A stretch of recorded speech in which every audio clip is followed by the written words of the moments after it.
Welcome to an exploration of medieval Europe's most formidable warriors. From knights to Vikings, these figures shaped the history of Europe through their legendary battles and remarkable bravery. Have you ever wondered how they trained, how they fought, and what strategies they employed to dominate their adversaries?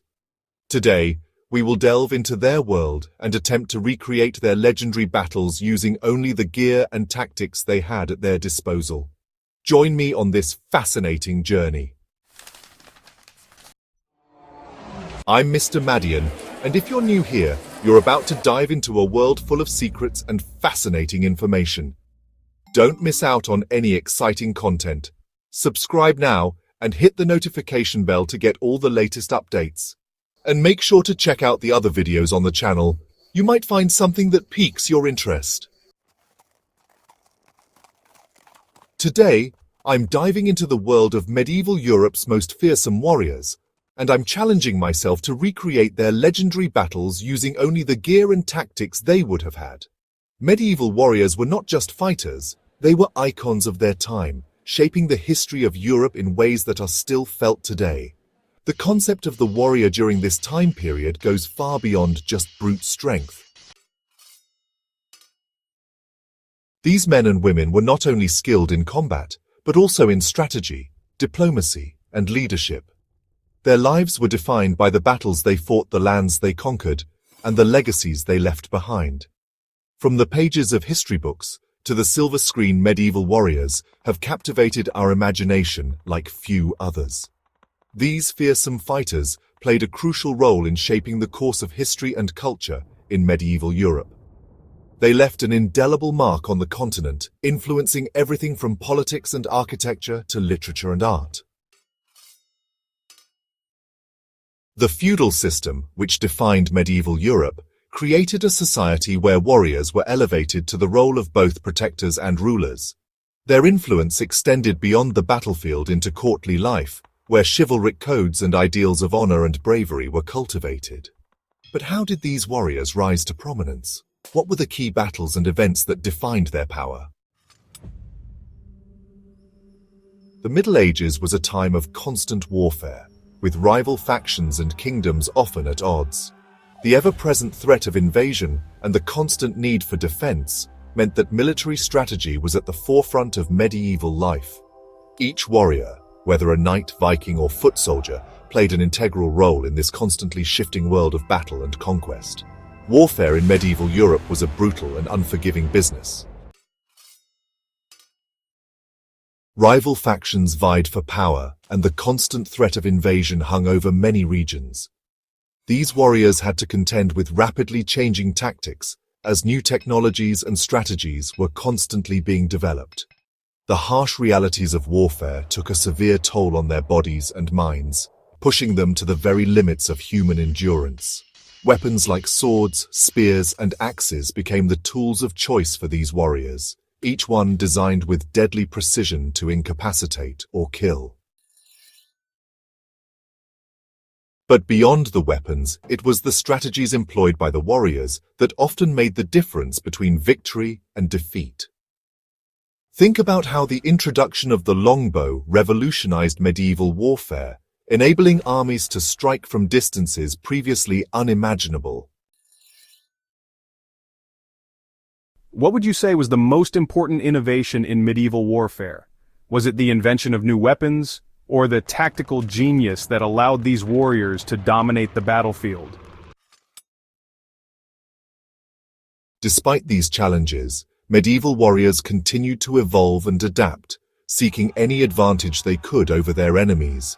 They developed complex systems of heraldry and chivalry, which governed their conduct on and off the battlefield. These codes of honor were often tested to the breaking point, as warriors clashed in a maelstrom of steel and fire. Chivalry, which emphasized bravery, honor, and a sense of duty to one's lord and fellow knights, became an integral part of the warrior ethos. But was chivalry always adhered to, or were there knights and warriors who abused these codes for their own gain? In addition, heraldry allowed warriors to display their lineage and affiliations through elaborate coats of arms. This not only served a practical purpose on the battlefield, but also played a role in the social fabric of medieval society. A knight's coat of arms was his identity, representing not just his family, but his achievements, his rank, and his loyalties. In the midst of this chaos, individual warriors rose to prominence, their names etched into the annals of history. Some, like Richard the Lionheart, became legendary figures, inspiring generations to come. Others, like the enigmatic Vlad the Impaler, remain shrouded in mystery, their exploits the stuff of dark legend. Richard the Lionheart, King of England, was known for his role in the Third Crusade and for his unmatched courage in battle. But was he always the hero the stories make him out to be? What would have happened if he had not returned to England after the Crusade? And then there's the infamous Vlad the Impaler. Known for his brutal and terrifying reign in Wallachia, Vlad became the inspiration for Bram Stoker's Dracula. But what drove him to such extreme acts of cruelty? Was he simply a product of the violent times? Or was there something more to his story? Medieval Europe was home to a diverse array of warriors, each with their unique culture, training, and tactics. Knights, with their heavy armor and thunderous charges, were the epitome of medieval warfare. Vikings, with their lightning-fast raids and cunning battle strategies, struck fear into the hearts of their enemies.